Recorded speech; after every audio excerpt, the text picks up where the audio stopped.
भारत की इस जमीन पर जहां एक तरफ महान बलिदान दिए गए, वहीं कुछ धोखे ऐसे भी हुए जिन्होंने पूरे देश को सदियों की गुलामी में धकेल दिया। तो चलिए आज हम इतिहास के कुछ ऐसे किरदारों को जानेंगे जिनके फैसलों ने, जैसा कि स्रोत बताते हैं, इस देश की तकदीर ही बदल दी। ये सिर्फ किस्से नहीं है, ये एक तरह की चेतावनी भी है। तो हमारी पहली कहानी शुरू होती है मीर जाफर से। साल था 1757। जगह थी प्लासी का मैदान, जहां सिर्फ एक जंग नहीं बल्कि हिंदुस्तान का भविष्य तय होना था। जरा सोचिए, एक तरफ नवाब सिराजुद्दौला की विशाल सेना पूरी तरह तैयार और सामने मुट्ठी भर अंग्रेज। जीत तो मतलब पक्की ही लग रही थी, सब कुछ नवाब के हक में था। लेकिन कहते हैं ना, जंग सिर्फ हथियारों से नहीं, भरोसे से भी लड़ी जाती है। और ठीक उसी वक्त जब जंग अपने सबसे अहम मोड़ पर थी, नवाब का अपना ही सेनापति मीर जाफर अपनी टुकड़ी लेकर पीछे हट गया। बस इसी एक धोखे ने नवाब को बीच मैदान में अकेला और बेबस कर दिया। और इसका नतीजा ये हुआ कि सिराजुद्दौला हार गए और बस एक धोखे ने भारत में ब्रिटिश राज की नींव रख दी।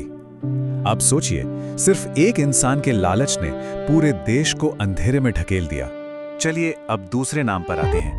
एक ऐसा नाम जो आज भी, जैसा कि सूत्र बताते हैं, गद्दारी का दूसरा नाम बन चुका है, जयचंद। कहानी उस वक्त की है जब पृथ्वीराज चौहान और विदेशी हमलावर मोहम्मद गौरी के बीच एक बड़ी लड़ाई चल रही थी। ये लड़ाई सिर्फ दो राजाओं की नहीं, बल्कि भारत की आन बान शान की थी।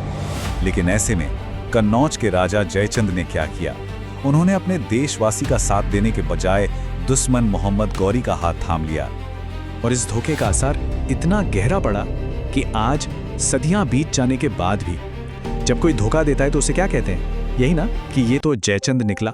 मतलब एक इंसान का नाम ही धोखे का प्रतीक बन गया। तो हमारा अगला किस्सा है मीर कासिम का, और ये कहानी है सत्ता की लालच की और उसके कितने भयानक नतीजे हो सकते हैं। मीर कासिम ने भी, आप देखिए, पावर में आने के लिए अंग्रेजों का ही सहारा लिया। लेकिन कुर्सी मिलते ही तेवर बदल गए। वो अंग्रेजों के ही खिलाफ हो गया।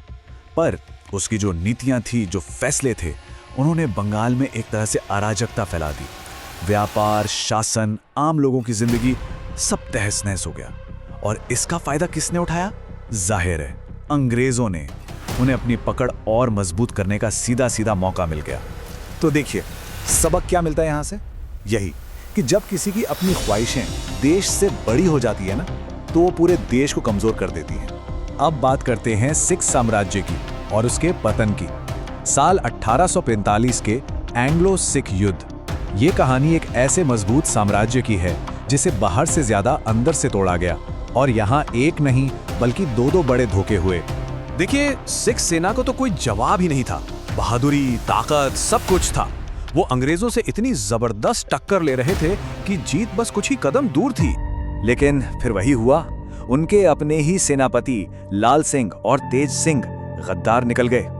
एक तरफ लाल सिंह ने सेना की सारी खुफिया जानकारी अंग्रेजों तक पहुंचा दी, तो दूसरी तरफ तेज सिंह ने तो कुछ ऐसा किया जिसने पूरी बाजी ही पलट दी। आप बस कल्पना कीजिए, जंग का वो सबसे जरूरी पल। सिख सेना जीत के बिल्कुल मुहाने पर खड़ी है और ठीक उसी वक्त सेनापति तेज सिंह अपनी फौज को पीछे हटने का हुक्म दे देता है। मतलब जीती जिताई बाजी हार में बदल गई। सिर्फ एक गलत फैसला और इसने न सिर्फ सिख साम्राज्य का सूरज डुबो दिया, बल्कि आने वाली न जाने कितनी पीढ़ियों की किस्मत पर ताला लगा दिया। तो इन सारी कहानियों को सुनने के बाद सवाल उठता है कि इनसे सबक क्या मिलता है? अगर इन सबको जोड़कर देखें तो एक तस्वीर बिल्कुल साफ हो जाती है। और वो तस्वीर ये है कि दुश्मन हमेशा सरहद के पार नहीं होता। कई बार सबसे बड़ा दुश्मन हमारे बीच ही होता है, जो अपने छोटे से फायदे के लिए देश का बड़ा नुकसान कर देता है। हाँ, इन धोखों ने देश को बहुत बड़ा नुकसान पहुंचाया, इसमें कोई शक नहीं। लेकिन इनकी कहानियां हमें आज के लिए एक बहुत जरूरी बात सिखाती हैं कि लीडरशिप कैसी है, ये किसी भी जंग का नतीजा तय करती है। और अपना लालच देश को अंदर से खोखला कर देता है। और अंत में सबसे बड़ी और सबसे जरूरी बात, देश से बड़ा कोई स्वार्थ नहीं होता। बस तो स्रोत के आधार पर ये सारी जानकारी हमारे सामने है। अब सवाल ये उठता है कि इन सब कहानियों को जानने के बाद इनमें से सबसे बड़ा धोखेबाज कौन था और क्यों, ये सोचने वाली बात है।